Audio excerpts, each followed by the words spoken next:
compose yourself. Get out. Let him come back. She's been living on the streets for the last few days, and frankly, I'm beginning to wonder if she isn't safer there than in Albion Court. You gotta watch yourself. This building isn't kind. Have you ever seen anything strange? I think this building is actually the Twilight Zone. Either that or Devil's Tower. You're now part of this.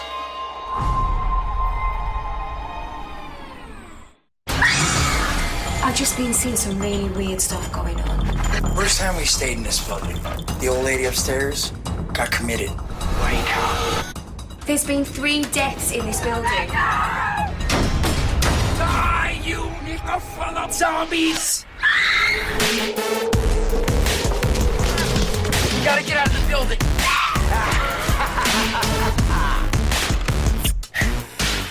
First thing Monday, I'm getting another job.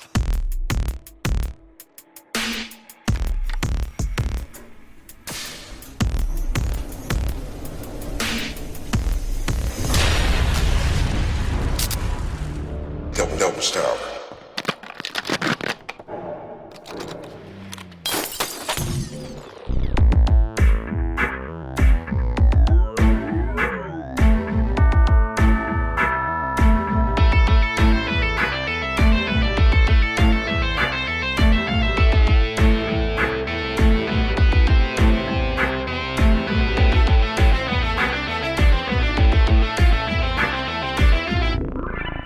Hello ladies and gentlemen, welcome to this very special episode of the Little Pod of Horrors. It is our Devil's Tower special, where we have our interview with director Owen Tooth coming up, but me and Gordon are just going to intro it quickly before we kick off. Hello. Hello, how are you doing? Good. Good. And we get to finally release this show. Yeah, been sitting on it a while. Just a little bit. Yeah. Which, it's probably the hardest thing possible is sitting there going, I know something you just don't know. Yeah. And not being able to share it. It's like having that present under the tree at Christmas. Yes. You just want to open it. You want to know what it is. You want to know. So I've been like an excited child. So I can't believe that it's actually now here. The big day has arrived, where we get to share the awesome interview that you did with Mr. Owen Tooth.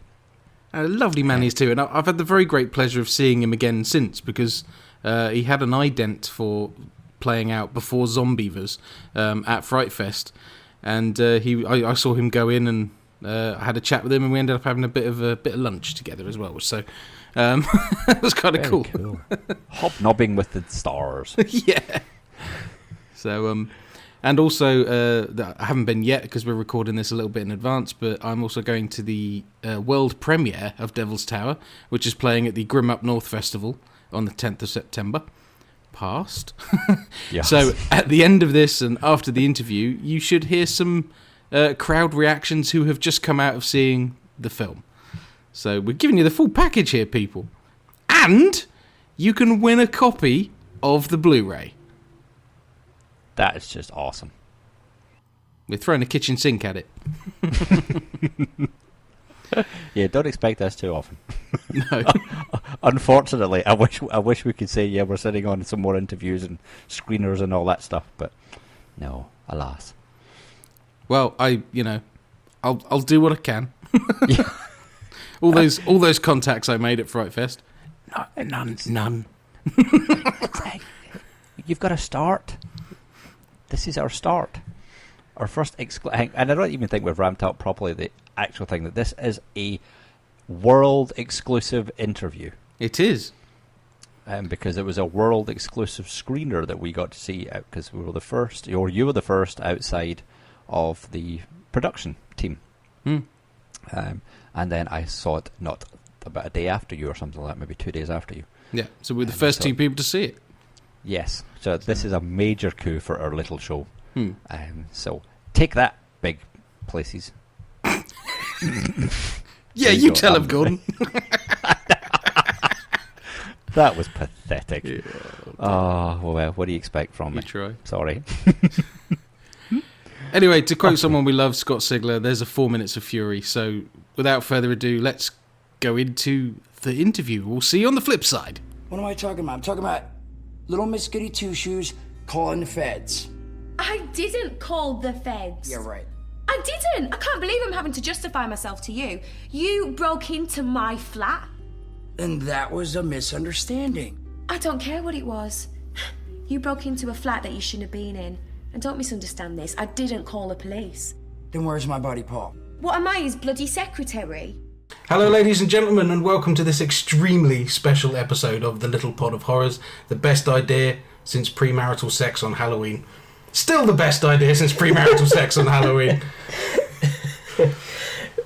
Now, this is an honour I didn't know we were going to get, and I'm absolutely gobsmacked still that we're sitting here. But I am sitting here with Owen Tooth, who is a director and has directed a film coming out in September, starring Jason Mewes and Roxanne Pallett, and he's come here today to talk about the movie. So, hello world. And this is an exclusive for us. Yeah. So, I believe, yeah, it is absolutely. Yeah, we're very honoured to have seen it very early on. First people to see it who aren't the filmmakers themselves. Wow, it's such an honour. I still can't go with that. It's brilliant. So, first off, obviously, I enjoyed the movie, so that's... Brilliant. Yeah. Brilliant. You were wrongly nervous about that, I think, but I understand. It's the first feature film I've made, and it's a little hard for me to judge how it's going to be received, I think. So, yeah, I got nervous. I got nervous too, because it's like, this is a feature, and it's big, and it's like, I'm sitting here with the director, so yeah, it's good, very good to be here. Yeah. So to start with, I think I should ask you about you. So how if you can give me like how did you get to the point of making a feature film with Jason Mewes? Because that's I did a degree in film production, and when I finished that, I started making short films, and at that time I was kind of doing video art and film art and a lot of sort of poetry films and things, and my films are all geared towards being shown in galleries and things, and they're very beautiful but quite ethereal. And then I started to go into festivals and seeing audience reactions, and I started wanting to do more narrative stuff that could go into festival screenings, so my work slowly turned a bit more narrative, and I started finding myself drifting into horror.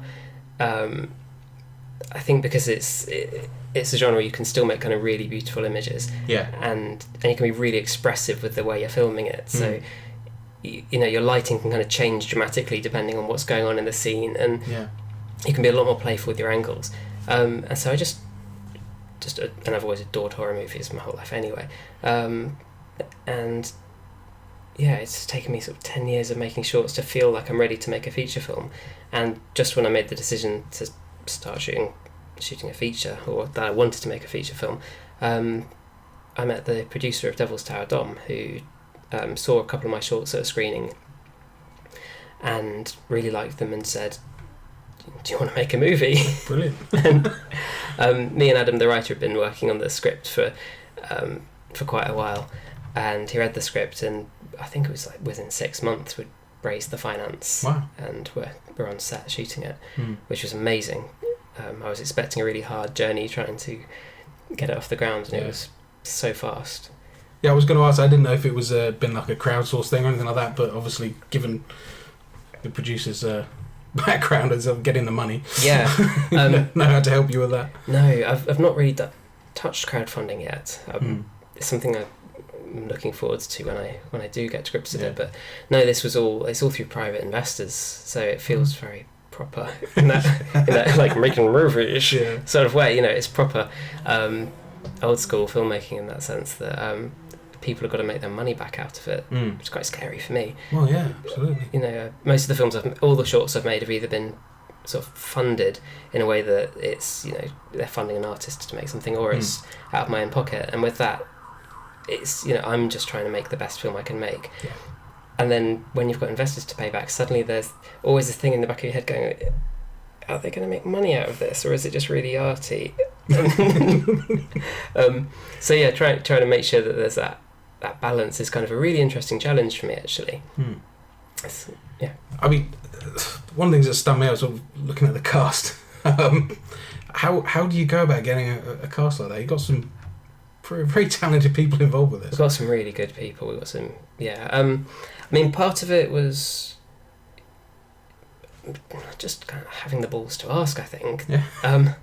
A lot of the people, we looked at our budget and we kind of set aside as much as we possibly could for cast, which meant that the effective budget of the film is tiny, but we've got some really good names in there, and it's them that kind of make it feel like a proper film, I think, because they've got because they're good at acting and they've got that those faces you recognise. You know what?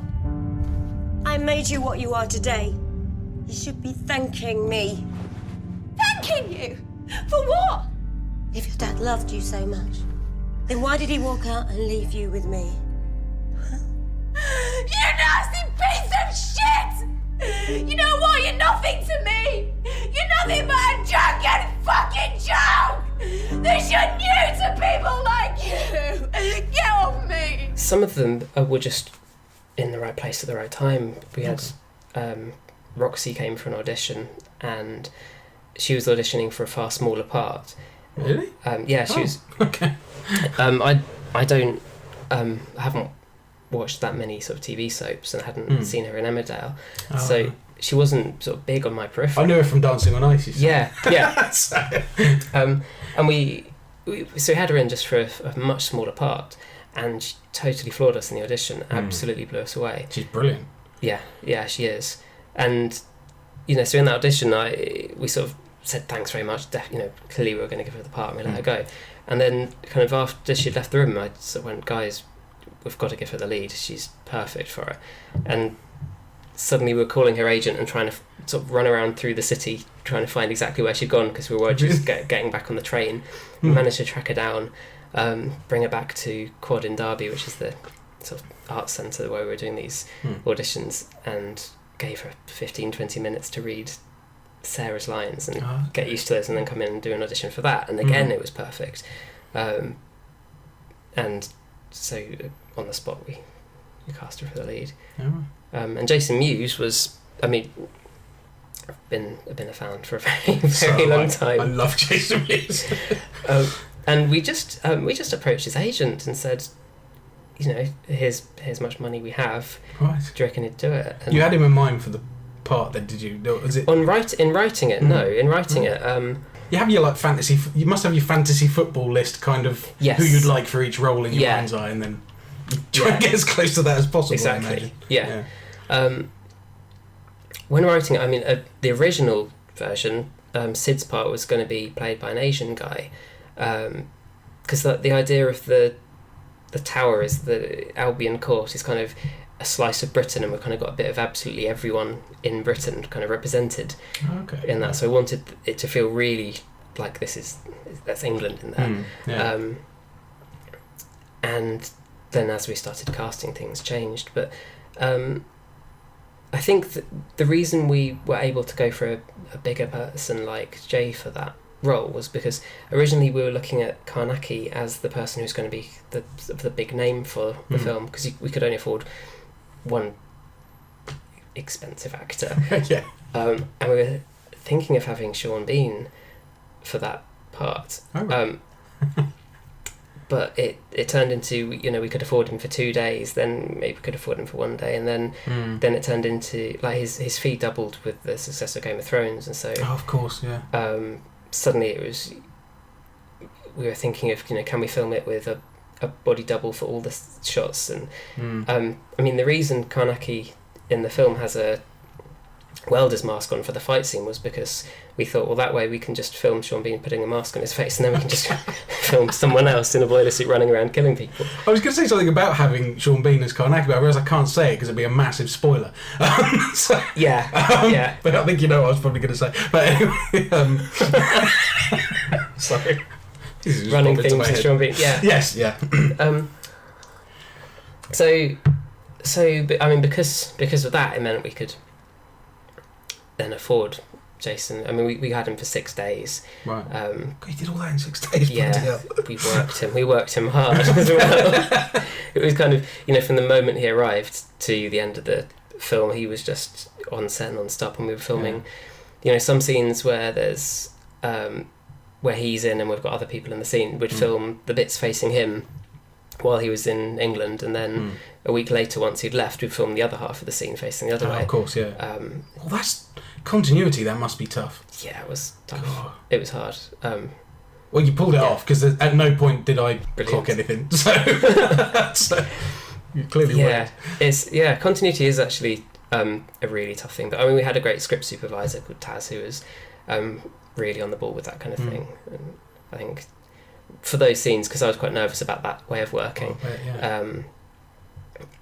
just everyone on set was kind of keeping their eyes open for anything that might go wrong. So we had a really, really cool crew that were all worked insanely long hours, and it's stupidly hard for little to no reward. Yes. I've been there. Yeah, exactly. Well, me too. Yeah. You know, I mean, when I started in film, I was besides directing shorts, and I was DPing a lot of shorts as well. Oh, right, yeah. But then I was also, you know, working on loads of different films just as crew member and just as favours. I mean, that's a big part of what I really love about the film industry in England, is the kind of camaraderie and the way everyone knows everyone else. And there's films that you make that are funded, that you're making money out of, and on those films everyone gets paid and everything's fair.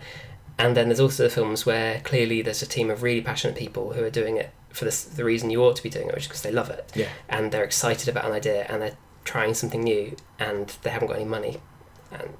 And I always work on those too. And you know, so I feel like people didn't get paid much on Devil's Tower, but I think they got a lot of fun out of it, and we were doing it for those same reasons. The thing that comes out of watching it is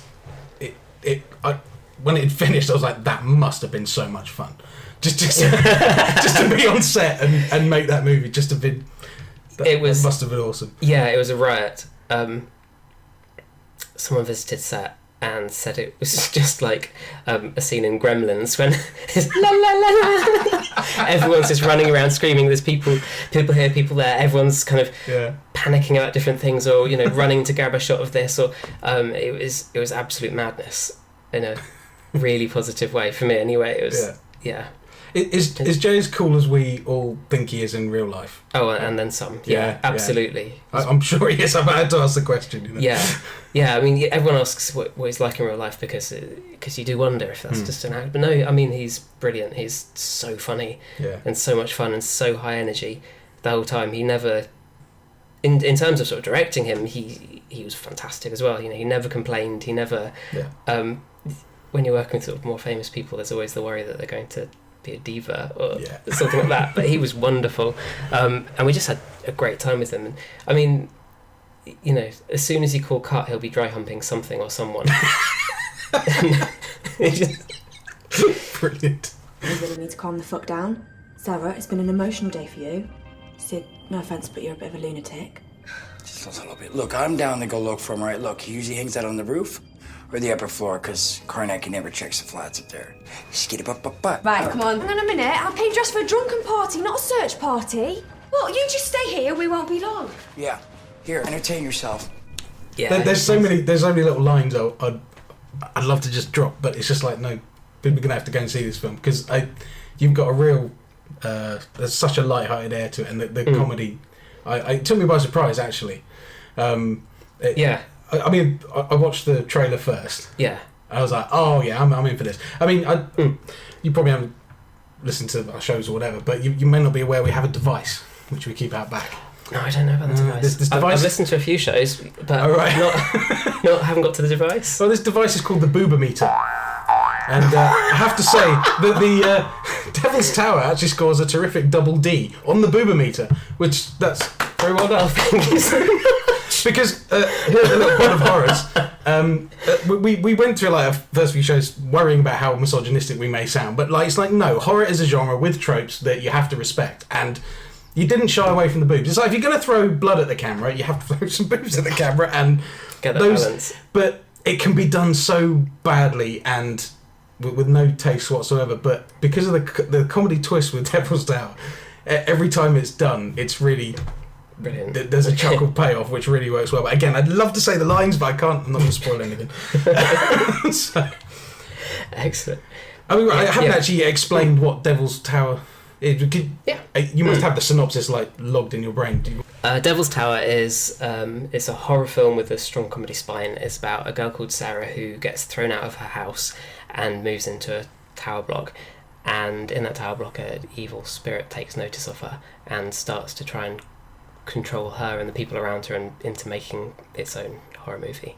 And on the way, she meets Sid, who's a squatter living in that block of flats, and together they have to work together and figure out what the hell's going on and try and escape. Yeah. I remember the tagline was brilliant. High rise, low rent, no chance. That's the one, thank you. I love that. Because it's one of those tower blocks where you kind of walk past and go, oh, fuck, I don't live in there. Yeah. And I think in terms of horror, you've portrayed the horror of living in a really nasty tower block where you've got no choice.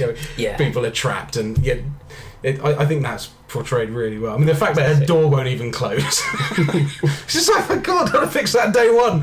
Yeah. But yeah, that's not a spoiler, I hope. No, that's not a spoiler. No. I mean, set-wise, obviously shot on location, or did you have set builds as well, or how did you manage that side of it? Oh, this is a slightly long story. This is a big one. We were shooting down the road from where I live. There's a bank headquarters, and one of their buildings has some really long, spooky corridors in it, which looked absolutely amazing. I didn't really know what was going on there. I was walking past one day, and I kind of tend to walk into buildings and see what's going on in them. So I walked into there, and then security found me pretty quick. Being a bank. And so I just said, "Oh, hi, I'm making a movie. I'm looking for locations." I wasn't at that time. I was just being curious. And then they showed me around. They gave me a grand tour of the whole site. Right. And they had this amazing corridor. It was really long, really spooky. And off it was all these rooms. And I got in... the building was being slightly decommissioned. So there's some live rooms where they're sort of working on things, headquarter things, and other areas which are completely deserted now. So I got in contact with the owners, and I was really surprised they let us have that whole building to ourselves, completely free of charge. They just wanted us to make a charity donation, which was brilliant. And we had, so they had all these other little buildings on site. They had a bungalow on site that we could use for Sarah's family home. They had bus stops and things like that. And so, this is an 18-day shoot, and I think on the morning of the 4th day, I wake up and there's just a stack of, a million phone calls that I've missed. Right. And basically what had happened was one of our crew members had conned security into giving him a security pass, and gone into the server room with loads of live customer data on it and filled his boot up with computer gear. And oh my God. And that was it. We were locked out, and they wouldn't let us back in again. So eventually we got them to agree to give us a few hours to go in and get our kit, because we'd left our cameras in there overnight, because there's nowhere more secure than a bank. So we dragged the cameras out, dragged all our props out, destroyed our sets, trying to get bits out. Oh my God. And then we had sort of that night and the next day to try and find somewhere to film. So the production team were heroic. They stayed up through the night trying to sort a location. We eventually managed to get one. While I was out, I was sort of still filming other scenes to keep the momentum going, so we didn't have money to stop filming or anything like that. So I was filming all these scenes which we'd planned for filming later on. They eventually found a warehouse that we could shoot in, and we got we got there, and the production designer Felix Coles had to build a set suddenly. So rather than having this location, it was from scratch. You just had to make all the rooms and all the corridors and everything like that.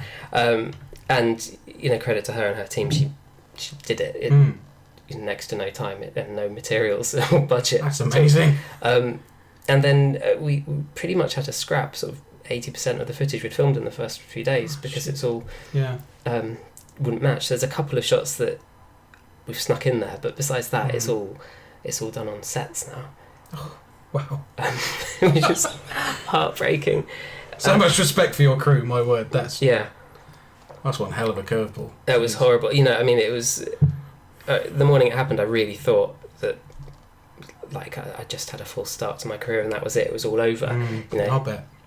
I didn't see how we were going to make good on that, but it was so it was frantic trying to catch up with those missing days on such a short shoot. But yeah, we managed it. Just about. Yeah. Calm down, all right? Now listen, babe.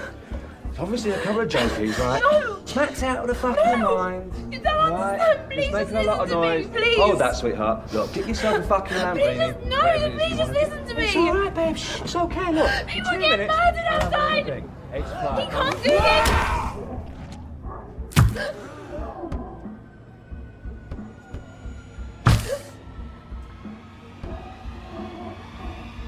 Mark, you alright, babe?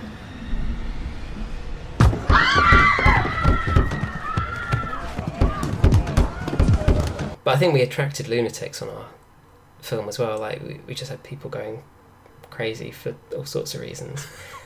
There's our crew. One of our crew members parked on a parking space belonging to one of the other factories on that site, and the owner got really angry, even though he'd parked one of his cars in our parking space. But it was one of those things where just people get really angry with each other. But driving and parking, that's fine, whatever. I wasn't there. I wasn't involved in that. I did, so what people, but the people got shouty, and then we'll go home, and then the next day I arrive on set, and the car park was on fire. There was more bees and wasps in the air than 10,000 bees, easily 10,000, 15,000 bees and wasps. It was biblical. It was, my God, genuine kind of Armageddon. Holy shit! Is this one of the 7 plagues happening? And what happened was this guy decided his factory was a honey factory, and he got an oil canister of honey, like the big barrels, and poured it all over all our doors and pulled it around the entrances to the set, and then just covered up the rest of our car park in the honey, and it's his magical power to attract bees or something, and so every bee in the whole of Derbyshire was there. It was absolutely mad. And then the locations manager had got to set before us and was had tried hosing the honey off, and that didn't work. And so he'd tried bleaching the honey, and the bees were still coming. And so then he was at that point he was trying. He'd just covered the whole place in petrol and was trying to burn the honey off. I was going to say, where did the fire come from? I didn't think honey was combustible. And at that point, it was hilarious that, it could have been quite upsetting, but it wasn't. It was just stupid. Holy shit! It couldn't get any worse, could it? This is mad. Oh, that's brilliant. Not brilliant, but yeah. Sorry. But yeah, I mean, for an anecdote. It was a blip at that point. It was such a. But we had big things going wrong on set all the time. We had the caterers went a bit insane, sent heavies around to threaten our runners and bloody hell, things like that, because they thought we weren't going to pay them after 2 days of having the invoice, for which the 30-day invoice and things like that. It was we literally just got maniac after maniac involved in the movie. It's terrifying. I think whatever happens with the next film, it's going to be an easier ride. Yeah.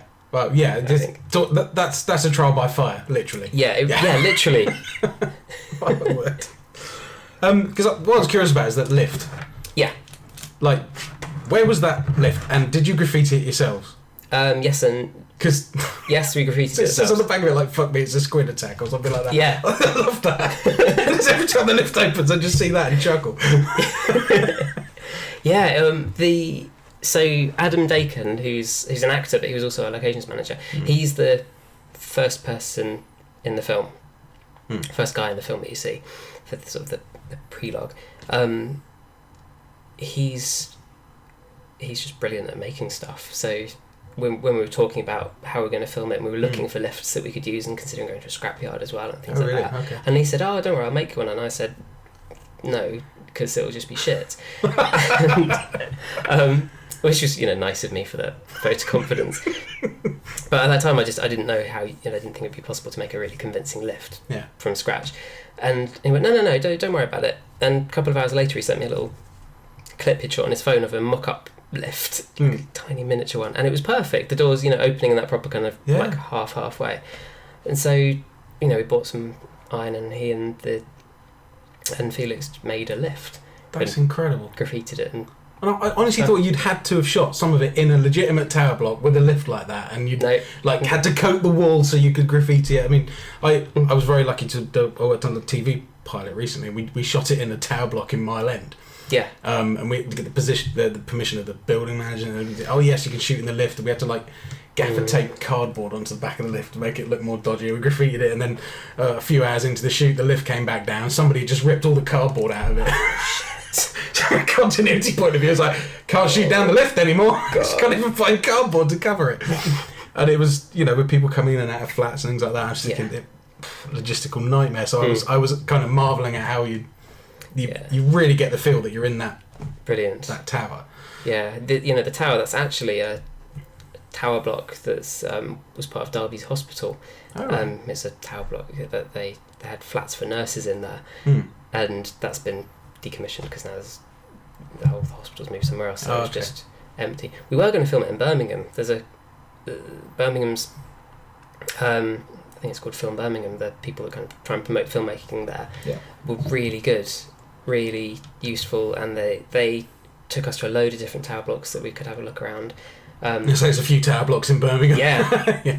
And the one that we locked as the place we were definitely going to make the film, then it got demolished a week and a half, 2 weeks before we started. Really devil's curse. Yeah, proper curse. Which is a shame as well. That was going to be quite cool. It was going to be quite nicely tied in.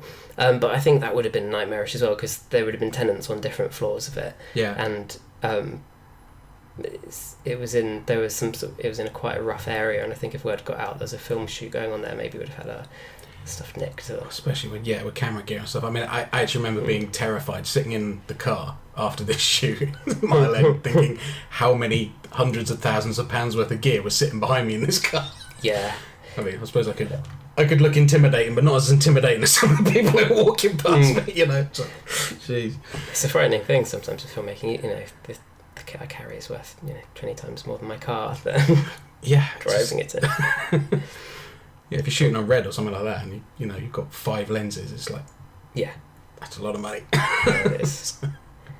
But I mean, it's cool at the moment. Prices are coming down for everything. We shot Devil's Tail on a C300, which is a Canon, just a bit bigger than an SLR sort of camera, and that's relatively cheap. We just got some really good glass for it, and it was quite it's quite a grainy image we got out of it, which we did some trials. We tried cleaning it up afterwards and sort of smoothing it so it didn't look so grainy, but actually I really like that. I like a lot of horrors that were shot in 16mm and have that really sort of fuzzy, gritty feeling. It just, I don't know, it adds to the realness of it for me in a lot of ways.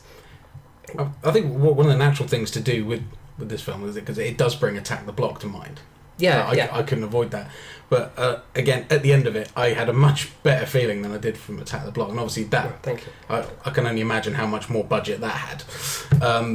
But what that film absolutely fails to do is to get you to engage with the characters. I mean, it starts at the beginning with them mugging someone, so then you're supposed to have sympathy for them later. I'm like, get what you deserve, you little shit. Yeah. And for the one character, I suppose, that touches that line a little bit is Paul. Yes. And then it's like he presents who he is, and then the next thing happens, you're thinking, dealt with. So that's the only point he would have lost me if he'd become a really sympathetic character. But I think you handled that really well. And I'd say the little comedy, the one-liners. There's one-liners all the way through this movie, and I was really pleasantly surprised how many chuckles he got out of me. So great. Yeah. So that's wonderful to hear. It was. I've made comedies before, but mainly it's been sort of fairly straight horror, fairly serious feeling horror, and sometimes quite experimental and very, very, very dark. So, and I love that. I love my shorts being really serious, really kind of quite self-absorbed in a way. Oh right, yeah. But they take themselves seriously. But I love that, and I can watch that as a short film, but I don't really watch horror films or any other kind of films that take themselves that seriously that are feature length, because it just gets boring and it gets a bit like, can you just lighten the fuck up? Yes. Yeah, I know exactly what you mean. So when it came to feature, sorry, if you're going to be that serious, I think you've got to ramp up everything else. So you end up with something like Haute Tension or Martyrs, for example. I mean, yeah, that's serious, and then some, and then it punches you in the face while you're being serious, and it's like, it's the ones that don't really, they don't rise to any kind of level. They just sort of meander on, take themselves too seriously, but then don't have any real point at the end of it. I really struggle. They're the ones I struggle to watch. Ditto. So. But then, films like Martyrs are brilliant. Really, really enjoyed that. I don't know. Sometimes, these films have a massive impact, but I wouldn't watch them again. I think that's part of what I was going for with Devil's Tower, kind of making something that you could watch with your friends as well and kind of, show it a few times. That's not detracting from Martyrs, so I saying I wouldn't watch it again. There's some films that are just so dark. Totally understand that. It's flawed by them. Yeah. And it's like, once is enough. I mean, a film like Martyrs is designed to just rip your soul out and stand on it for a couple of hours. It's just, you don't, there are films you just don't get over in a day. There's not enough of them, if you ask me. But films like Requiem for a Dream I've seen that once. Yeah, it's absolutely flawed. Not ever going to watch that again. Me either. Totally with you on that one. So as I want people to see this film, and I've thrown my hat in the ring to try and help that happen. We have got 2 copies of Devil's Tower that we're going to give away to our top 2 competition winners. Now I've asked Owen to come up with a question that's devilish enough to put you get it to put you through your paces, to send us in and see if you can win these DVDs. Blu Rays. Sorry, the Blu Rays. Get it right, Boz, honestly. So the question is, what is the name of the first film produced by Jason Mewes? And it's upcoming. It's upcoming. It's coming out right now. It's probably been out a month or so by the time you hear this, but yeah. And final clue is that it was made for $69,000. I like that. Are they doing what they did with Red State, whereby they didn't option it for distribution or whatever, and he did it himself, and he's doing Town by Town? You said when he's touring it. Yeah. That was so cool, and I saw him at Cannes do that. I thought that was brilliant. Yeah. They, the pair of them him and Kevin Smith just come up with such good ideas, and it's exciting the way they market films and the way they work with their fans, and I went and saw Jay recently in Manchester at the Apollo 2, and because they're doing Smodcast related tours, aren't they? Yeah, exactly. So they're taking Smodcast on tour, and it was so good and so funny. Yeah. And it was great the way they are with their fans as well. They were absolutely there, for an hour after the show ended, just signing things from, just made sure everyone in the crowd got to speak to them that wanted to speak to them. And then Jay just did Comic-Con, and his queues are, round the block. I bet they were, massive. And same again, I think he was the only person who, instead of sitting behind the desk doing the signs, just jumped over the desk and was, he was letting people pick him up for their photos. And wicked. Having a laugh, which is what he's like. He's brilliant. Really up for it. I mean, I've loved those guys since. I mean, Dogma was my introduction to the world of Kevin Smith, and then when I saw that he was protesting his own movie with all the Catholics outside, I mean, I was like, this is a guy I want to see what he does, and I went, obviously I saw Clerks and Mallrats and so on. Yeah. And Chasing Amy, I know a lot of people who don't like that movie. I adored it. And then obviously when Jay and Silent Bob Strike Back came out, the bit at the end, the sign on the back of the car. That was my favourite moment. So yeah, absolutely fantastic. Oh yeah, I wanted to. There were a couple of faces I recognised in the film. And of course, I had to do the IMDb thing because I'm like, well, why do I know this face? Yeah. Of course, you've got Jessica Jane Stafford. Yes. And she's knockout on screen, like both ways. Because she's brilliant. Her character just pops on the screen, and she made me laugh a lot. We had a lot of fun auditioning for that part, actually, because the Sarah story it starts out quite kitchen sink, I think, quite gritty, and so we needed someone who's going to lift her up and lift the story up and kind of bring that vibrance. And so auditions were amazing for that. It was just the absurd fun we had, and Jessica Jane was fantastic fun. she's brilliant on set as well, and yeah, she really does lift the film and lift the scene and kind of keep that energy high. I mean, her character is just pure energy. Yeah, it is. It is. Brilliantly done. Yeah. I had that moment of, where do I know her from? So the course, it was The Real Hustle, So I went back and watched a few of those again. I thought, let's see.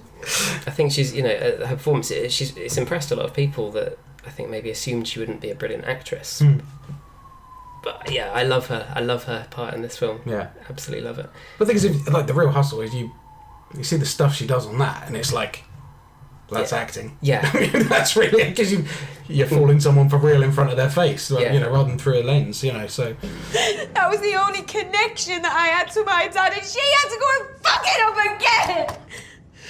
Hello. Only me. Couldn't help but overhear your little kerfuffle. Tell me everything. Can I help? Oh, yes. Milk and 2 sugars. Thanks, hon. Listen, I'm really sorry about all the yelling and the swearing. Well, I can tell that you're very upset, but being upset is very bad for your karma. Isn't karma like good deeds? Why don't you go and buy a nice packet of chocolate biscuits? Francis Raphael, I don't know how you say her surname properly. Yeah, Raphael, yeah. Again, I recognise their face. I'm thinking, where do I know it from? And I must have seen it must have been the Les Mis. She was the original. Yeah. And really? Yeah, she was actually. I keep talking about auditions, but Frankie's audition was really unusual. She came in for the audition and said, "Look, guys, I'm in the middle of another play. I haven't really got the time to think about this or do any preparation, or I'm sorry. I just wanted to come and tell you that I'm not going to audition." Really? And then left. And then a month later, I think, we were doing some more auditions, and we just called her in again just to see. And she came in, and she was brilliant. She was absolutely brilliant. And so, when we cast her, she was so much fun to have on set. And I think her character is such a horrible person that we wanted someone who could be that horrible, but also not just be two-dimensional. She needed to kind of, I wanted there to be another layer to her that you kind of feel like, I hate her, but maybe if things were different for her, she'd be all right. And I think Frankie gave that. It's really good. I mean, I guess it's surprising when you look at her background and her pedigree, and then she's covered in blood, and you're like, how do you get someone to do that? Do you know what I mean? Yeah, she's Tony Award-winning actress as well. Yes, massively talented. She was just game for anything. I think she was excited by it as well. She was really excited by the horror makeup and just any excuse to have a bit of a laugh with Frankie was brilliant. Yeah. There wasn't any struggle with that. I think we had so many people all just enjoying themselves on set. There was never any. I think that's really important when you're on set, that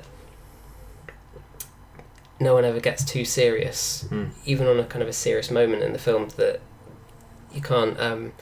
By being serious, I mean thinking about things other than the movie they're making, and that kind of way you're thinking, should I be doing this kind of thing? It's like you just got to throw yourself into the role and have fun while you're doing it and be that character. I suppose everybody else is running around like that. Yeah, exactly. But it makes it easier, I'm sure. Yeah. But Frankie, she's a great actress, and she knows exactly what she's doing. So when she read the script and she signed up, I think that was it. She was committed to it. Well, I think that relationship between the two of them is, you say, it is gritty. It's your serious underpin, isn't it? And it's that those scenes they're heartrending actually. Great. Right. Yeah. And getting that juxtaposition between that and the silly comedy stuff, again, that's a hard balance a lot of people don't hit, I think. It was a concern when we were making the film. Well, not a concern, but something that I was really aware of, that I was trying to balance two genres or two styles that are quite at odds with each other. But then I don't know if they are that at odds. I mean, if you look at some of Ken Loach's films, I always remember them as these incredibly bleak, serious movies, and then you watch them and you're laughing all the way through. Yeah. And so there is comedy in them. But yeah, it was really important enough for us in the edit that the serious moments hit as a serious moment, and you don't kind of undermine them immediately with something funny or anything like that. You know, that the comedy moments are there as comedy, but not as a kind of undoing what's been done before. Which, it took us a while. It took us a while in the edit to kind of make that really make that flow right. Are there any shots on the floor that you regret putting on the floor? I mean, you've got to be happy with your end work, of course. But there's something that just was a great shot in itself, but just didn't fit in the narrative or something like that. Tough question. Yeah, it is. Yeah, let me think. Let me put myself back in the edit suite. There's a scene where Roxy takes off all her clothes and has a bath, and then there's a ghost appears in the mirror. Right. And you cut that out? Why? Sorry. Which was a really good scene. It was really creepy. It was really eerie. Sorry, I sort of joke about Roxy taking off her clothes, but it was it was a really good creepy moment. And there was a continuity error in it, which meant we couldn't put it in. Thinking about it in hindsight, like about a week and a half ago, I suddenly twigged, hang on a minute, there is somewhere we could have put that scene. But it's too late now. That's a shame, because it was one of the first scenes we kind of thought of in terms of... Because when we were writing the script, we were thinking, how many ways can we scare people? How many ways can we add something frightening in? Yeah. Because even though it's... Well... Each time something happens, it needs to be different to the last time. Yeah. And you need to kind of have different ways of horror happening. You know, we wanted some gory deaths, we wanted some kind of shock moments, and we wanted some creepy moments. And this was a really effective creepy scene. But yeah, cutting room floor. I like the mix between, you've got the ghostly elements and the zombie elements, and the way they interplay. That was brave and clever, I thought. Cool. Because you are crossing two very different genres. Yeah. So. Yeah, I mean, you know, so I think, well, hardcore fans will probably point out they're not technically zombies, they're puppets. They're puppets, really, but yeah. They behave like zombies. We call them zombies. They're murder puppets. Again, lines I'd like to quote. Die, you motherfucking zombie! Fucking septic tank. You've got no imagination. I'd like to see you do better. Let the dump say the rubbish! Oh, fuck me, that was fucking cool. I gotta come out again. Sorry! So, that's probably longer than I intended to keep you on that. So, what Owen's also agreed to, given this is a show, so we haven't done one for a while, and we don't have many films in the pod, so we're going to put another film in our little pod of classics, and obviously it's Owen's choice, and you have chosen? Nightmare on Elm Street. Classic. The kids of Elm Street don't know it yet, but something is coming to get them. There's something out there, isn't there?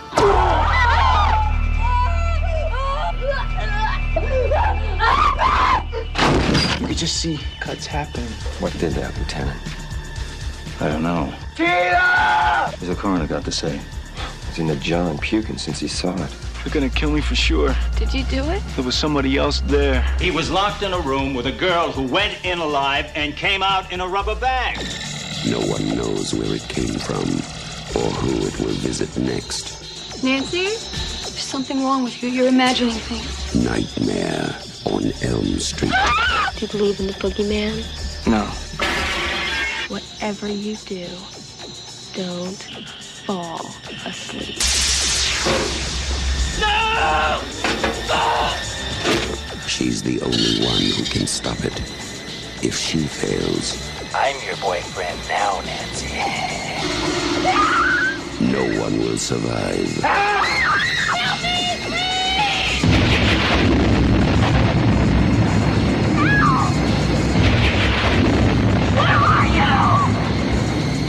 From Wes Craven, director of The Hills Have Eyes and Last House on the Left, a new masterpiece in fantasy terror, Nightmare on Elm Street. What was the impact this film had on you? Why?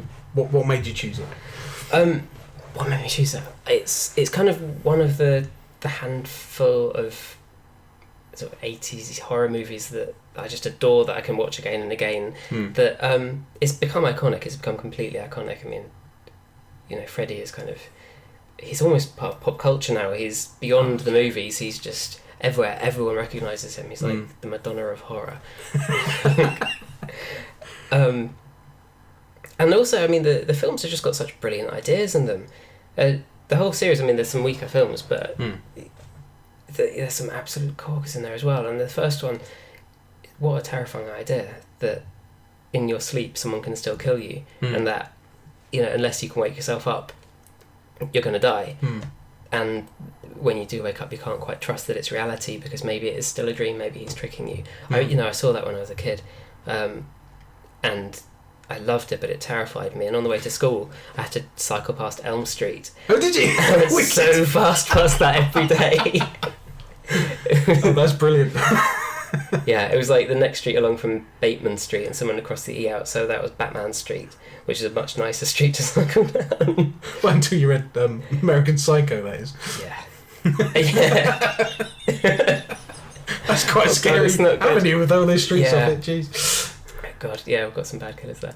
So, and since then, you know, I really enjoy it, and as I've gotten older and the films got older, I kind of enjoy it for different things now. It was quite forward thinking, I think, and it was brave, wasn't it? It was brave, yeah. It launched Johnny Depp in his crop top. Do you know what? I couldn't believe it. I was, again, just checking facts earlier. I didn't know it was Johnny Depp. Oh, really? I never knew it was Johnny Depp. And I watched it last week, and I didn't notice it was Johnny Depp. It looks nothing like he does now. I know. And I was like, that was Johnny Depp? Yeah. Bloody hell. It's, some nice cameo in that. Nice death. Brilliant opening sequence as well, with the making of the... Oh, yes. The glove. Yeah. And all that. But, I mean, what I love about... I mean, just this weekend I've shot a film which is the way we've shot it is definitely a homage to Nightmare Before Christmas. No, Nightmare Before Christmas. Nightmare Before Christmas. It's a homage to Nightmare Before Christmas. We're talking about different films. Yes. It's a homage to Nightmare on Elm Street. Because they were really expressionist with the way it was filmed. If you actually look at it, all the really strong silhouettes and the really blue lighting and the quite stark angles with jagged frames. Looking back at it, it actually was quite bravely shot. I don't know, I think they did some, you know, they've got some really nice silhouettes in there, because it's such an iconic shape, that hat and that glove. Oh, yeah. You know that silhouette anywhere, and I think they knew that even when they were making the first one, that he was memorable for that. Apparently the inspiration was cat claws, because he was looking at, Wes Craven was looking at fears and what people's natural fear, and one of them was being mauled with a claw. So he just expanded that into... And they were originally going to be fish knives, and in the end they made them steak knives, so they were longer. What are the fish knives look like? Well, they're like this little... harmless. A fish knife's harmless. That's really weird. But they would have been... They're quite short, I think, was the idea. So they'd obviously been sharpened up. Right. But they have like a weird curved shape to them. But I think that change was necessary. Yeah, what it is now is awesome. My the makeup artist from Devil's Tower, Jane Hyman's, just yesterday had a Freddy tattoo on her shoulder, like an absolutely massive piece. It looks amazing. Yeah. Actually, it looks really cool. But it kind of just shows you how relevant it still is, and how our fans still adore the movie. I probably saw it too young as well, and the scenes I that sort of locked in my memory, because I watched it last week and I hadn't seen it for... I don't know if it was back when I was a kid was the last time I saw it, but it feels like that, you know? And the scenes I remember are when I think it's Tina comes back and she's in the body bag and all the worms around her feet. Yeah. And I remember that being absolutely terrifying, and like a centipede or millipede comes out of her mouth. Yeah. And that's one that just burnt into my brain. But watching it this week, like, I suppose it's just because our sensibilities have moved on and there's so much worse out there. Yeah. So I think, how come that messed me up so much? But well, it's not just the way it's shot as well, isn't it? Yeah, but also, it's not just that. It's that you saw when you were a kid, so you hadn't seen any other horror films or many others, and I think you're a lot more open to being terrified. Nowadays, it's rare for a film to scare me. Yeah, me too. You know, but then you meet other people who have been terrified by the same films and couldn't watch them. Yeah. And you're thinking, oh God, I'm so jealous. That's what they say about horror fans. Why do you keep doing that to yourself? Because I want something to scare me. Yeah, I think it is addictive. It's that, I think 10 years ago, no, longer than that, 14 years ago, when Ring came out, the Japanese film, saw that in the cinema on my own. And I was so terrified when that film ended. I was crawling back out of my seat while the finale was happening. Yes. And the film finished, and I was kind of walking out the cinema just in such a state of terror, mingled with relief, because I was thinking, oh, thank God, I can be scared. I can actually, it does happen. But I got to that point where I'd kind of done the sort of rite of passage movies where I was just watching the most brutal, the most horrific, most awful movies I could, that were just the kind that you have to, you force yourself to sit through, and films where all my friends would leave in the cinema before the film finished because they were too horrified, and I'd just sit there and keep my eyes open and watch them. And I think because of that, I just things didn't really scare me anymore. I was so used to horror. Yeah. And then I discovered Asian horror, and that scared the shit out of me for a few years. But now that's now women with hair over their faces don't really do much for me either. Actually, the Ring didn't really. It upset me with it's actually the bit where they find the girl in the cupboard. I said this on a show a couple of weeks ago, but because actually we've got my friend Rick in Miami does a science fiction podcast, and he always goes, I'm too much of a wuss to watch horror. So he's our victim at the moment, and we're guiding him through the genre, giving him different films to watch, see what he can handle. And actually, he is a horror fan, we've discovered. We gave him The Ring, and it didn't faze him at all. But that scene where she's in the cupboard, and you just see her face, and that horrific face, that really got to me when I watched that movie. But I have to say, The Grudge, and it's the remake of The Grudge, because I hadn't seen the original at that point, that scared me. Really? Yeah. It was the coming down the stairs at the end. That motion was just so ethereal and out of this world. And wrong. Yeah, it just... I do find with me, ghosty movies have a much more of an effect than sort of gory slasher type movies. I can watch anything you throw at me that way. Yeah, ditto, actually, yeah. Creepy horror is definitely what frightens me, I think. Which is why Ring terrified me. And then, films like Audition I find a lot easier to... I think they're remaking that now. Oh. I know. Why? Learn to read. It's not that hard, is it? There's not even that much speaking in the film. But I love all kinds of horror. So the I love sort of hyper gory films, and I love creepy films, and I love 70s Italian horror. Oh, brilliant! Yes, yeah, that's I love a bite as well. I find with the hyper gory stuff is it still unsettles me. Like I remember coming out of Hostel, and I went to see that on my own at the cinema, and that last sort of 10 minutes, I was taken aback by that and disturbed by it, but it doesn't scare you. It's a completely different feeling. Yeah. So I suppose in a way I'm lucky that you can still get that kind of reaction out of me with a horror film if it's.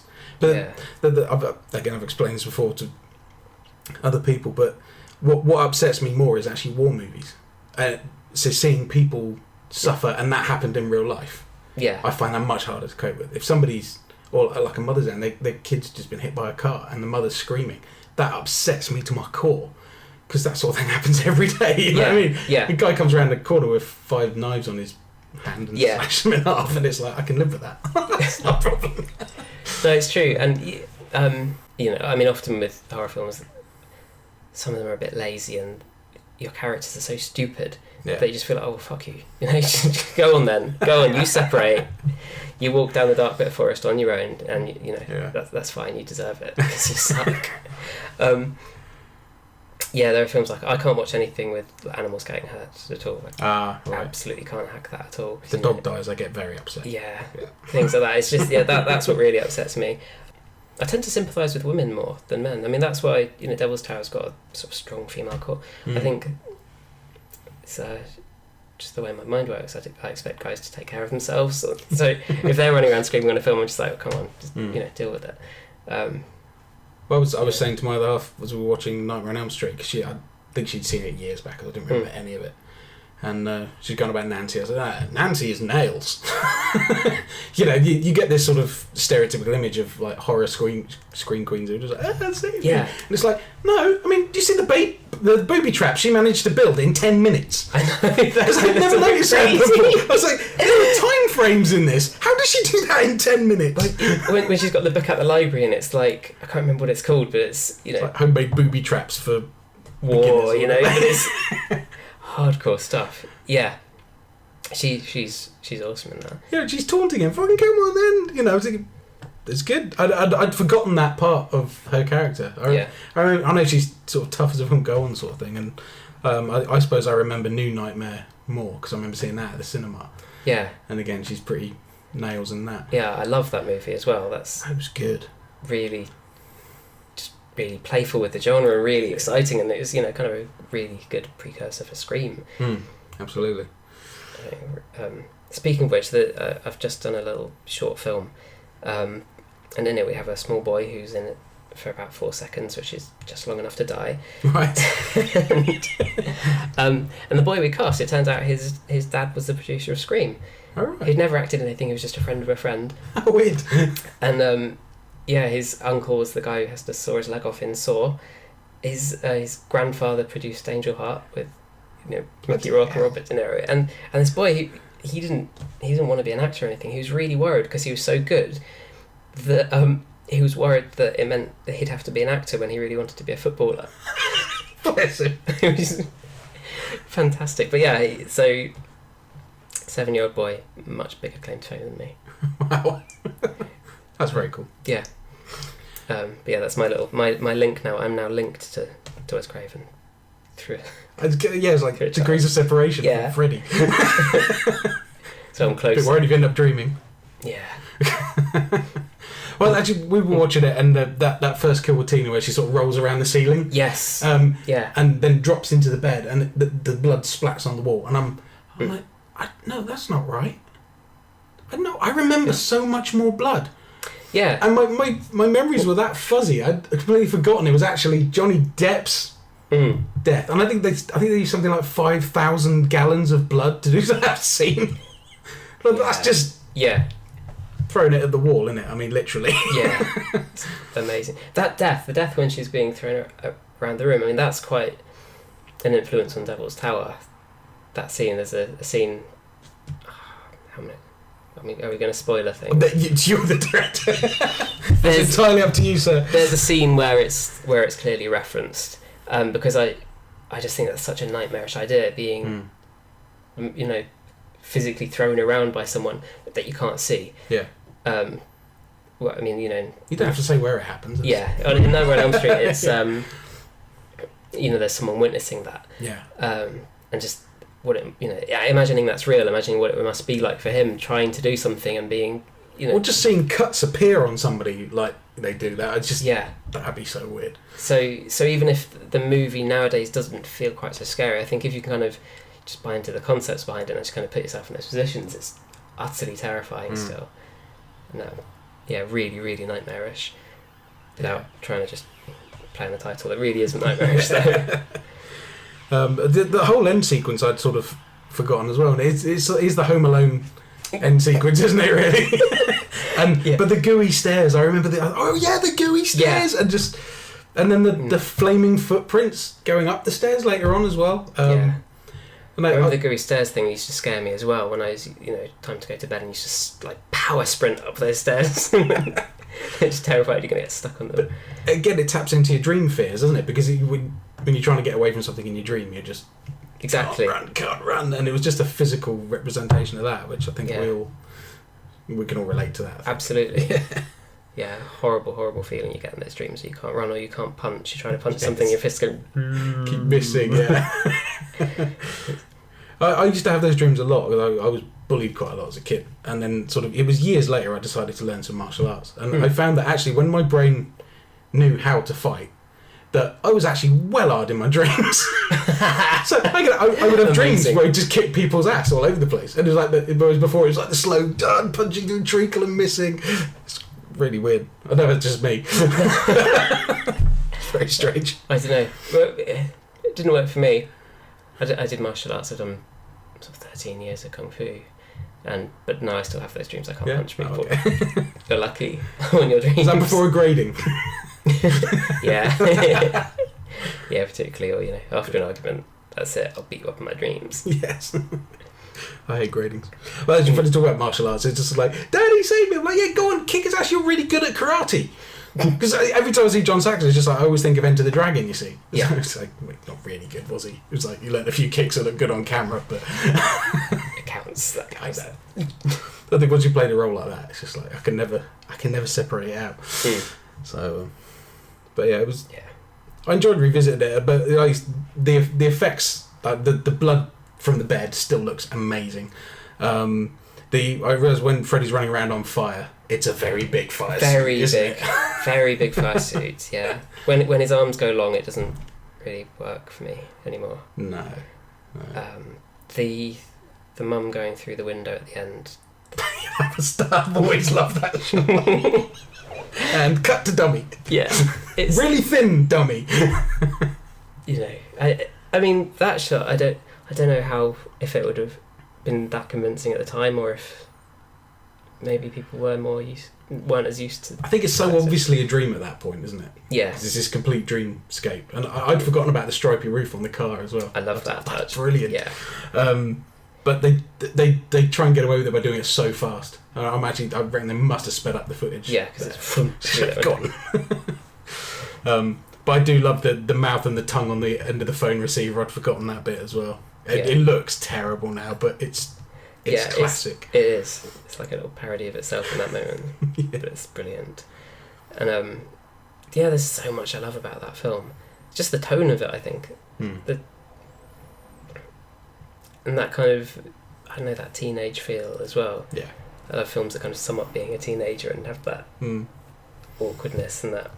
And how no one listens to you when you're a teenager. Yeah, which is true. Yeah. It's completely true. It's like if your kid was screaming that much, I'll go and go tell her dad, sort of thing. The guy's watching the house, just screaming at every window, breaking every window. Yeah. Give it another 10 minutes and maybe I'll go get him. Honestly, you wouldn't do that. You get that a lot, and I think teenagers, babysitters, particularly in movies, the sheriff never listens to them. No. Ever. Have you seen House of the Devil? Yes. Did you like it? Was it? Yeah, I did. I didn't love it as much as a lot of people loved it. No, I didn't. I saw it in the wrong way, though. I think that was my problem. Right. Were you upside down? No, small computer screen over 2 or 3 days. Oh, right. Rather than sitting down on Yeah. a big television with a sound system. Or a cinema would have been perfect. Yeah. Because I think the way the tension ramps, you've got to be in for the... Yeah, anything that's based on tension, you've got to watch the whole thing through, definitely. Yeah, I try to remember exactly what... I think it was just the ending didn't feel like a proper payoff to me. Yeah, I think I'd suffered from the hype thing. I've been told it really, really, really good. Gordon, my co-host, he adored that film, but I think he saw it at... I think it was FrightFest, or he saw it in the cinema anyway, and it was big, and all that tension sort of ramped up. It makes a huge difference seeing a film properly. But as babysitters go... Yeah. She was the brightest either. No. But then it was such a love letter to the 80s or something. Well, yeah. Yeah, it is. And I'm hearing really good things about his latest film coming out, actually. Poster's awesome. But I've been told don't read the tagline. Oh, really? Don't look at the poster too much because it'll give things away. Ah, okay. Thank you for the warning. The Sacrament. That sounds right, doesn't it? That sounds really good. Have I seen the trailer? I feel like I've seen the trailer for that. I don't know if I want to, though. If the tagline spoils things, I really don't want to watch the trailer. I tend to... Nowadays, I do love watching trailers. Trailers, now, in the last year and a half, they seem to have sort of changed. The fashion seems to be to give away a lot of the plot. It pisses me off. Yeah, and so I've literally stopped watching trailers now, and I just tend to, when I've got a free day, I'll go to the cinema and watch as many films as I can. Oh, right. And without knowing anything about them, and I really enjoy that because you can be caught off guard, and you get to make your own real opinion about films rather than being swayed by what the critics have said. Yeah. which can be really good because you can find gems which have been kind of written off, and actually they work for you. And the filmmaker wasn't making them for the people that reviewed them; they were making them for. I didn't make it for you. Yeah. What was the one came out recently? Set at Oxford. We reviewed it. Spooky film. Hammer, the last one they did. I can't remember what it was called. It's gonna bug me. But basically, the big payoff in that movie is in the fucking trailer. Jesus. And even like the first trailer, it's in there, and I'm like, thanks. And when I realised that was the big scary bit at the end of the movie, I'm like, well, I've seen that. Yeah. Cheers. It's like if you couldn't sell your movie on, without showing us that, then yeah, that was a bit annoying. Well, from filmmakers' side, it's quite weird. Like I've directed my feature, been on the edit. Now that I've done that, it's completely out of my hands. So the first time Devil's Tower appeared on Amazon was the first time I saw the artwork for it. And I had no say in that. It just appeared. Did you like it? And I love it. Oh, I really love it. Dom, the producer, had been kind of, reminding me to, prepare that people will cut trailers and people will make posters that I'll hate and that will missell the film and I think are awful. And just to be ready for that. And so it was such a relief when I saw the artwork because it looks like a proper movie. Yeah. It was a really nice moment for me actually seeing that because... up until then, it's all been, it's very hush-hush. We've kind of kept it very under wraps. And so it's almost felt like a secret. Yeah. And therefore, it's not real. And so now that the trailer's out, the trailer's coming out and the poster's there, it's like, oh no, it's actually a film. It really exists. But yeah, the Americans, they're cutting a trailer for it. Right. Separate. And I think their trailer is almost exclusively going to be lines from Jason Mewes so that American audiences don't realise it's a British film. Because they'll be put off by the English accents. I thought they liked it. Strange. Some of them do, but not enough to warrant a trailer having English voices in it. Jeez. And they'll be making their own artwork, and it'll happen like that all over the world wherever we sell it. Yeah. So it's for me, it's really interesting because seeing how it's being sold. So Monster in the UK are releasing it, and they're going with quite a spooky trailer. They're pushing it to audiences who want a spooky film. Okay. America, I think, is going to be leaning very heavily on Jason and will be having like a much more comedy-heavy trailer. Yeah. And it's kind of weird that how many angles they can make to sell a film, but just thinking, maybe Hammer didn't have enough of a choice. Say, yeah. But maybe I expect they did. So, interesting. What would you sanction as like the ideal trailer for Devil's Tower? What would you major on? What I major, because it's also you can go on spooky horror, you can go on zombie horror, which are quite different things. I'd quite like to see a trailer that just plays on it being quite a smart film with kind of a bit of a meta edge. Okay. That's sort of an urban horror. Have you ever sat and tried to cut your own trailer just to? No, I haven't. I was supposed to be sick of staring at it after you edited the whole thing. It's weird. It's weird kind of figuring out which bit is going to sell it. Or I'd love to release some scenes from the film actually that kind of. There's some scenes that I'd like to use that really sum up the movie and what it's about. Yeah. And I think look really good. There's a scene in a lift that would be good. There's that scene with Paul. Oh yes, yeah. For the TV. For the TV. Yeah. I'd really like to release that because I think that's really original. It's really cool and it sums up what the movie's about in a lot of ways as well. So yeah, I'd love to release a couple of scenes that let people get a real flavour for the movie. So who cut the trailer I saw? Who did cut that trailer? A lot of us did. Okay. A lot of us did. So because that trailer's marketed at me as the kind of horror fan that I am. Because we talk about this a lot on the show. Like horror it's what we call the 3-star genre. Because you're pretty much going to hit 3 stars, whatever happens, because horror is so divisive and it's Marmite. However you look at it, we have an ongoing battle on the show because Gordon doesn't like Evil Dead, he hates Evil Dead 2 even more. We did it. What's wrong with you, Gordon? Thank you. You're losing, Gordon. You're losing. Anyway, we had Shark Night 3D versus Piranha 3D. Okay. He preferred Shark Night. No. There we are. No, Gordon's got problems. Sorry, Gordon, I do love you, but you're wrong. You're wrong. Yeah, he's wrong. He's definitely wrong. Yeah, but it's because things like Piranha 3D play to the kind of horror fan that I am, and I thought it was okay. The 3D wasn't good because it was retrofit, but the tone and everything else just brilliant. Hit the mark. I mean, the bit where it rips a girl's face off with a propeller blade. I mean, that was one of my bar glass. You know, it's just like oh, and I just go ah.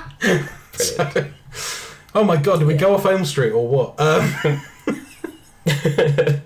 what I do. I suppose if you're going to talk about Elm Street, I don't think there's any merit to coming back and talking about sequels separately. So perhaps we look at it as a whole, the whole collection really, because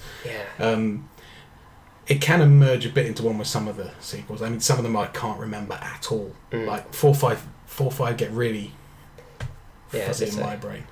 It comes down to kills, doesn't it? At the end of the day, and for me, Dream Warriors was the next best one because it was a bit Dungeons and Dragons, wasn't it? Yeah. And, the puppet with the veins.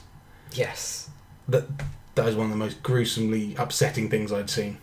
Yeah. At that age. It still had a sort of this playfulness because of the rest of the Dream Warriors, and I think in that one, because it was so obviously a dream, and like Freddy's huge and he's bigger than the building and he's doing this puppet marionette thing, and I thought it lets you enjoy that it's disturbing, if that makes any sense. Yeah. Yeah.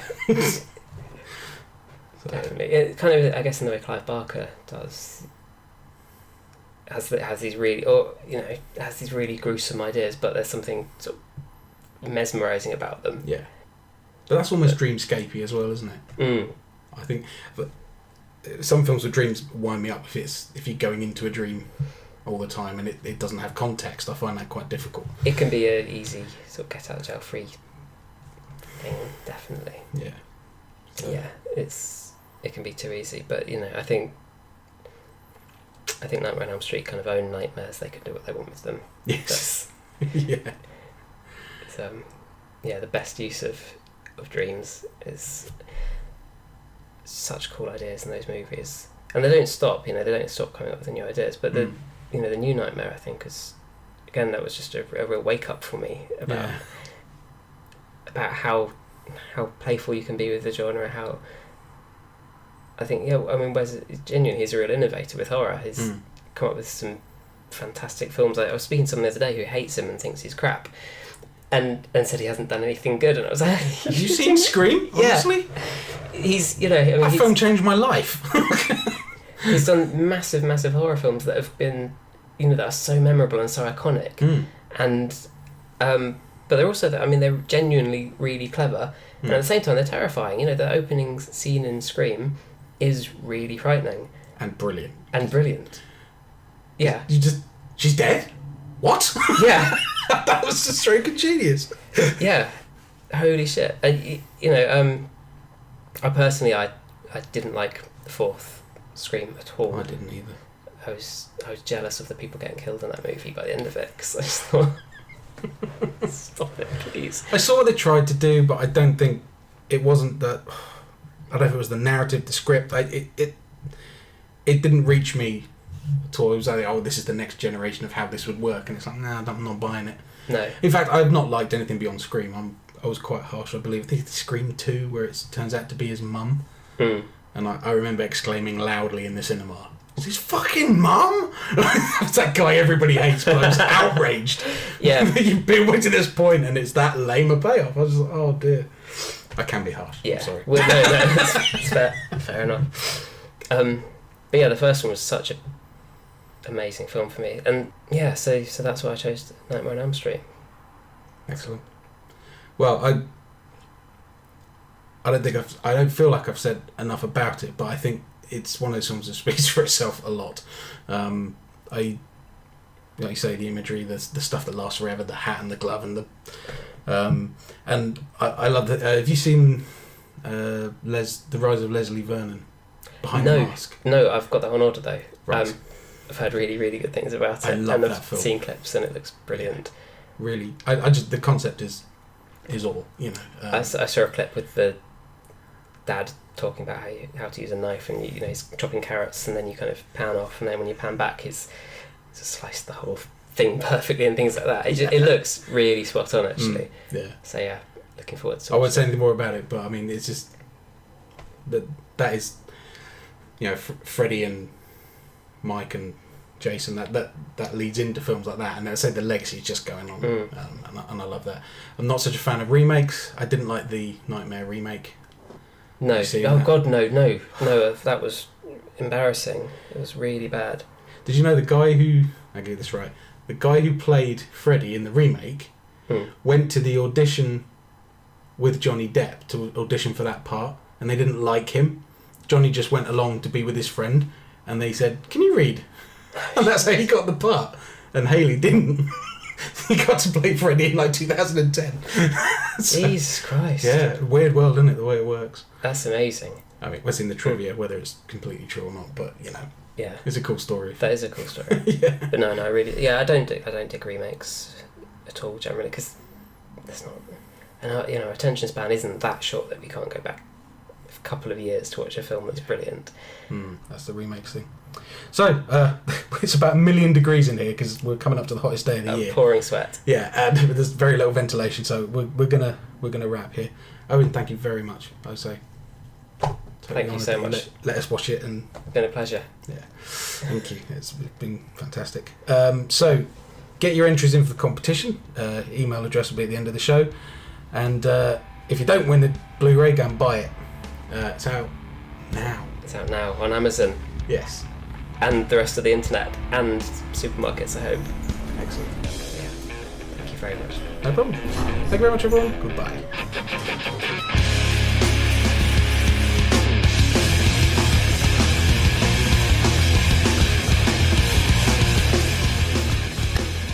Hello. I'm with Tristan, everybody. We've just seen Devil's Tower. Well, I've just seen it for the 4th time. You've seen it for the first time. Would you like to tell people... This is director of White Lily. Awesome short film soon to come out, although we're not saying when. Tristan, what do you think of Devil's Tower? I actually really enjoyed it. It's weird for me because I'd heard a lot about... Because Owen, the director, and I are friends, and I'd heard a lot about it while it was in post. And then just to kind of finally see it is just wicked. I didn't get any sneak previews, type bastard. But no, it's really cool. Like, Owen and I started making films, I think, at roughly the same time. And there was a bunch of us actually that started, and everybody else has kind of gone off and kind of found their thing. And this was just, I don't know, it's just really cool to see. And it was a really genuinely funny film as well. But it's so different from anything Owen's ever done before as well. Not just in terms of the fact that it's a comedy, but also just stylistically as well. It knows exactly what it is, and it's not afraid of it. It doesn't shy away. And there's some awesome boobies. It scores a double D on the boobometer, absolutely. But it's done with brilliant comedy as well. So it's sort of it's a chuckle-worthy film, absolutely. It feels like kind of early 90s sort of DV films. I hope Owen's not going to kill me for saying that. I know it must be deliberately shot like that. And of course it's got Jason Mewes in it, which is so weird. But also at the same time, and he's really fucking good. Because it's Jason Mewes in Derby. Yeah, well, yeah, but not only that, but once you get over the fact, it's like, okay, it's weird, he's here, but this actually works. I was just fucking gutted I didn't get to hang out on set, and it sounds like they had a whale of a time and a nightmare at the same time as well. So if I was to tell all of our listeners to run out and buy the Blu Ray, the ones that don't win the competition, that is that a thing to do? Yes, if you like horror. A certain brand of horror. What's that classified as? I find it really hard to classify, actually, because it has, obviously it's got zombies, it's like a zombie edge to it, but it's more, they're possessed people zombies, which is a new take, I suppose. But there's also a ghosty element, and it's got like B-movie slapstick kind of comedy in it, so it's really hard to sort of pigeonhole it. They're like 50 mile an hour zombies as well, aren't they? They're not the slow kind of, I was about to say John Romero, John Romero. yeah. George's brother. Yeah. They're not the slow 20-mile-an-hour walking zombies, but also they're not the 28 days later 120-mile-an-hour zombies. So they're kind of like... do both, don't they? Yeah. I don't know why we're discussing or categorising the speed of zombies, but you need to know in the zombie attack. And some of them aren't even zombies, they're just mind controlled. Yeah. As we find out towards the end. Just bizarre. Lots of tellies in it as well. Yeah, lots of tellies. I didn't know what to... It was interesting not thinking you knew what to expect. No, because I kind of thought I did know what to expect with it being Owen, and was just like, okay then. It's like somebody else made it. I mean, I don't have that because of the shorts, more recent shorts, where I think he's really stamped his style. Are the ones that are being picked up and aren't available streaming, whatever. But there are also shorts that he shot himself as well. You know, he's often director, and he's a fucking great director of photography. So yeah, it's interesting to see him kind of step back. That's something I've had to do with Alistair as well. Al's adamant that I don't touch the camera. Right.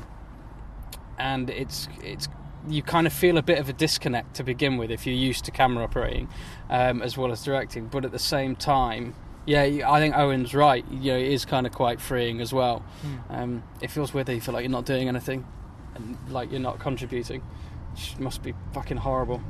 Yeah, but you earn that position, surely. Yeah, because you've done your clapperboard days. No, and but that's bullshit. You should never think like that. You should never think like that. That's like somebody's going, "Oh, I don't make tea anymore." Oh, fuck you.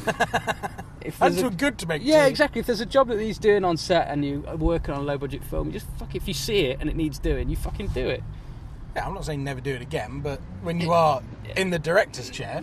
Yeah, but even then, you know, I'll still try and stand up. I think that's when people are going, no, Tristan, sit down. In fact, wasn't it you? You went, look, Tristan, sit down, eat something, or I'll hit you. I think, yeah, it's all a blur now, to be honest, but I may have said that. That might be for the best. All right, thank you, Mr. Oldfield. Okay, see you later. Bye. First thing Monday, I'm getting another job. So there we go. A production fraught with difficulties. Actually, since the interview, Owen did post on Facebook that the place where they ended up shooting Devil's Tower has now been burnt to the ground in an arson attack. No way. Yes. Oh my god! It is the cursed production. It really was the Devil's Tower. So that is unbelievable. Yeah. Yeah, I can't. But when I was listening to the interview, I could not believe the stories, and just his heart must have been going a million miles an hour. Yeah. The entire time. It just seemed to be so close to, maybe not failure, but well, I guess almost failure because they didn't have any money to stop production and get everything fixed. So he had a hell of a team behind him. Yeah. To keep it going, and that was a very short shoot. Was it 18 days? I mean, 16 days, 18 days, something like that.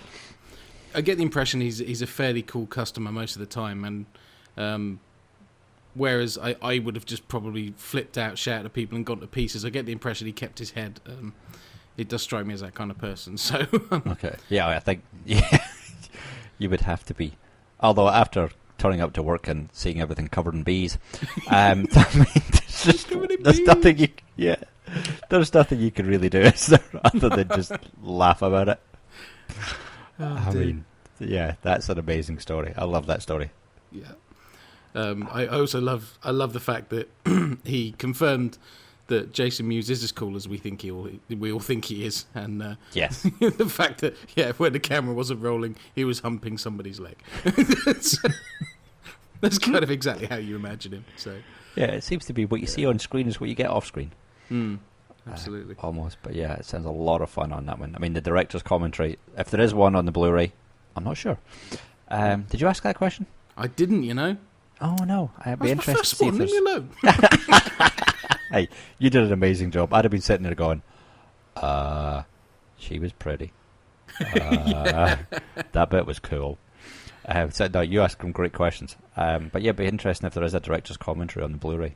It would to actually get to hear the little stories as it goes along. To give you a bit of a behind the scenes as well, Owen was he was very tolerant because where we ended up doing the interview, there was no through draft, and it was one of the hottest days of the year, and I couldn't run the fan that was sitting next to us because obviously it would have ruined the audio on the mic. So we both basically just sitting there sweating our heads off doing this interview, and then when we hit an edit point, it was just turn the fan on, have a drink. It was ridiculous. So yeah, not only going to say I interviewed the director, I sat sweating with him in a room, which sounds very wrong. Sorry, Owen. In a hotel room at that. Shh! Wasn't saying that. But when you're awesome one. interviewing away from home, you've got to improvise, and exactly. That's the way it was. So, a massive thank you to Owen for giving us this opportunity and being a good sport. And I did also shamelessly offer my services on his next film. So, I'll grip for you. Yeah, that's nice. Hey, why not? So, Gordon, do you want to give us, obviously, we did a pod of classics, and obviously, because of time differences and work commitments and everything else, we couldn't do a show with all three of us using Skype. So, you need to put your two penneth in on Nightmare on Elm Street. I do, don't I? And this was really difficult because I've been struggling this whole time from listening to the interview and knowing that it was going into the pod of classics, and trying to think of when was the first time I watched Nightmare on Elm Street, and to try and think of my initial reaction, how it made me feel, and I cannot remember for the life of me when I first saw it. I'll give you a hint, you probably weren't young. No, I think I was ish, but I think it was one of the Channel 4 films or something like that. I'm fairly sure it was a TV one, which seems to ruin a lot of horror movies because obviously, especially Channel 4, you've got freaking commercials. Yeah. Ad breaks through it and stuff, which takes away a lot of the tension and things. But I think it was a TV viewing. I remember a lot of the key scenes. Obviously, the ones you went over, the Tina in the body bag, the death scenes and everything like that being big. I don't remember it being Johnny Depp at the time. I don't think Johnny Depp had any impact on me at that point. But I knew it was Johnny Depp, at least. That's something that I knew. I got to get that dig in. Nothing like him, in my defence. Yeah, he's very, very, very, very, very, very young. But it didn't really stick with me, other than Freddy was a great character, and I knew there was a lot of sequels after it. Now, I probably have watched. Now, this is a really strange. I almost feel as though I'm confessing something here. I watched a documentary the other month. And haven't talked about it on the show because I knew we were doing this. It's about the Nightmare on Elm Street movies, or the series. It's like a 3-hour documentary that was on Netflix, and I can't remember for the life of me what it's called. Need to put a link in the show notes to it. And in it obviously goes through all the production of each movie and gets some of the actors in there and talk about their experiences and things like that. And apparently the second Nightmare on Elm Street movie is voted the gayest movie ever. Really? Yes. Or the gayest horror movie ever, because of the amount of innuendo that's in there and some of the way the characters act and everything like that. So it's higher than Top Gun? Yes. And I was going to watch that with the wife going, I'm not hiding anything from you. I am in no closet. But I used to watch this movie constantly as a kid. It was that, and RoboCop was one of the first kind of movies I could buy from John Menzies or whatever. It was £5 or whatever. It was in the kind of bargain bin, and I used to watch it constantly because I thought it was fantastic. I don't even remember the sitting there going, "Oh my god, really? I didn't see that. How naive am I?" And there's probably people out there listening going, "Oh, Goggsy. You're hiding." I'm not, honestly. But yeah. It's clearly something about it you enjoyed. Yeah, watching back, you're like, oh yeah, how can I miss that? Was there something with the swimming pool in that one? That's all I seem to remember. I don't remember much else about it. And there's a big swimming pool, and this is one that really sticks out, is because it's when Freddy comes out into the real world. Right. So it kind of departs from, obviously, the dreamland, and he appears in real life, and you're like, again, at the time I didn't think anything about it, but when you're dissecting the movie, you're like, yeah, that doesn't make any sense. you can do that. Anyway, I digress. I just had to share that with everyone. So there you go. There's my closet gayness for you. Thank you. But yeah, but I think it definitely deserves to be in the Pod of Classics, and I have no problems with it going in there. It doesn't hold a huge place in my heart.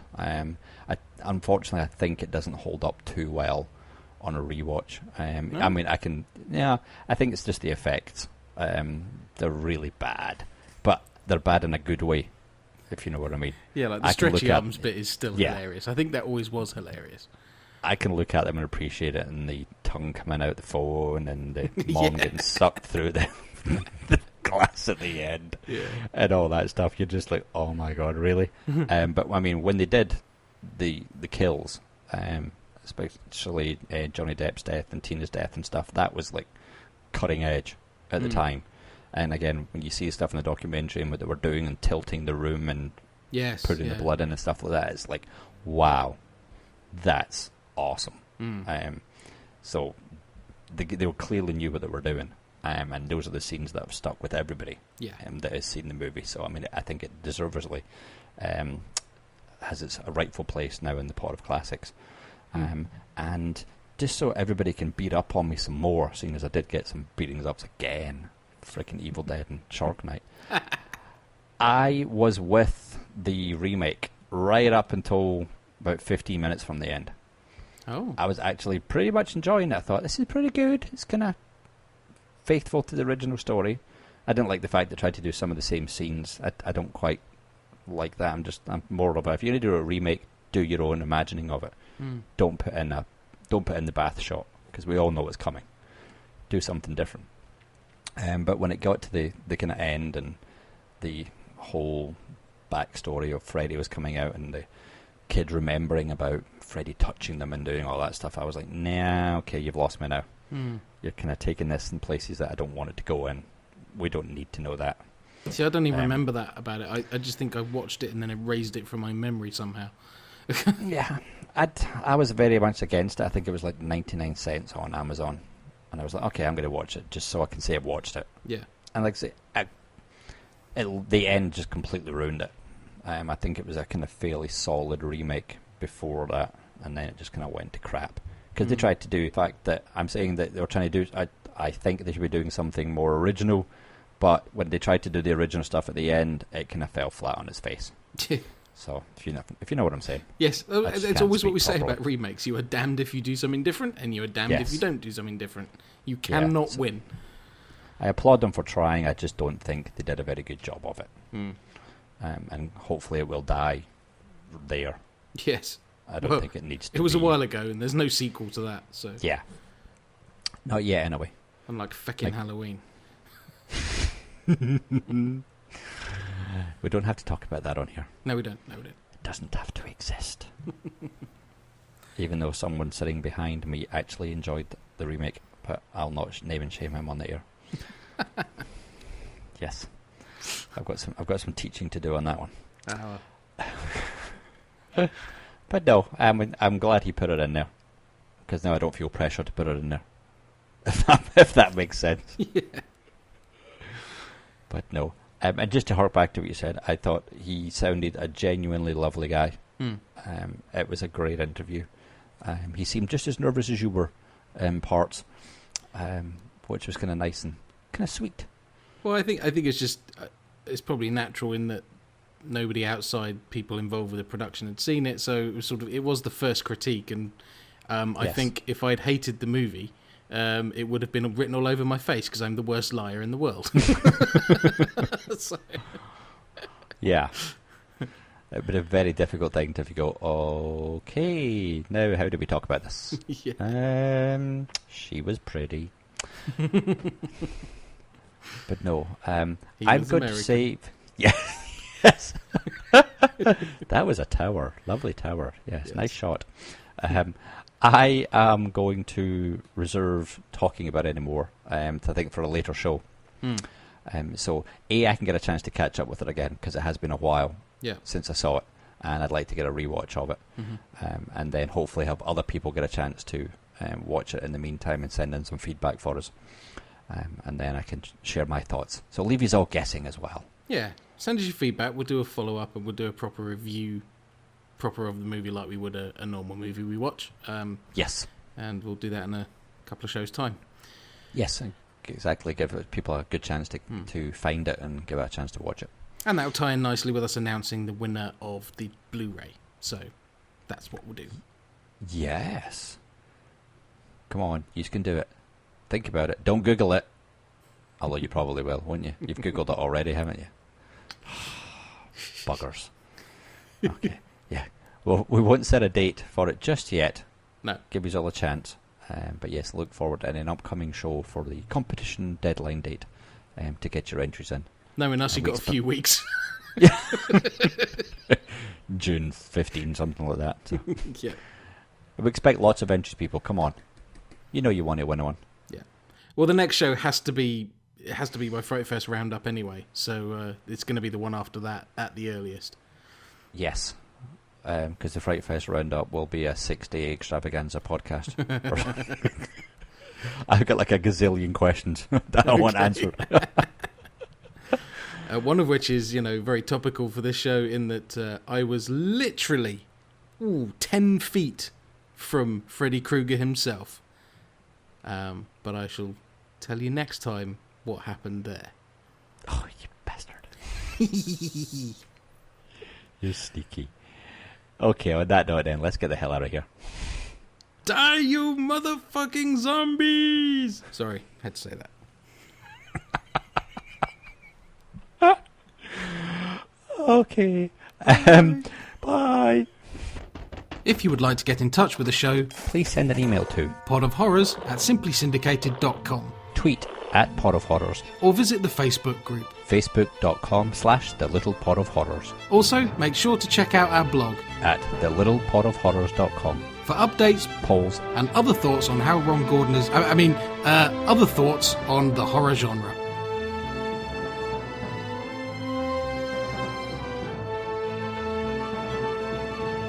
Thank you.